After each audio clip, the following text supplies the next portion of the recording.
আসসালামু আলাইকুম বন্ধুরা, কেমন আছেন সবাই? আমরা আজকে এসেছিলাম সেই ঠাকুরমান্দা বিল। দেখতে পাচ্ছেন বিলের সবুজে ঘেরা ধানের রোপণের কৃষকের ঘামের সেই সৌন্দর্য নৈশভোজ।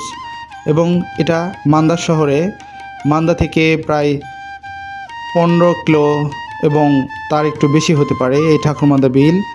এই ঠাকুরমান্দা বিলের একটি বৈশিষ্ট্য, এখানে একটি সময় খুবই পানি হয়েছিল আর এখানে প্রচুর পরিমাণ হাঁস পালন হয়ে থাকে নদীর দুপারে। আপনাদেরকে ইতিমধ্যে দেখাবো। দেখেন এখানে একটি ভাই কত সুন্দরভাবে সে হাঁস পালন করতেছে। এখানে শত শত ডিম পেড়ে রেখেছে এবং প্রচুর পরিমাণ প্রাকৃতিক পরিবেশে হাঁস উৎপাদন হয়ে থাকে। আর ভিডিওটি কেমন হলো অবশ্যই আপনি কমেন্টের মাধ্যমে জানাবেন। প্রতিনিয়ত গ্রামীণ পরিবেশে এরকম সুন্দর ভিডিও পেতে আমাদের সঙ্গেই থাকবেন। আপনাদের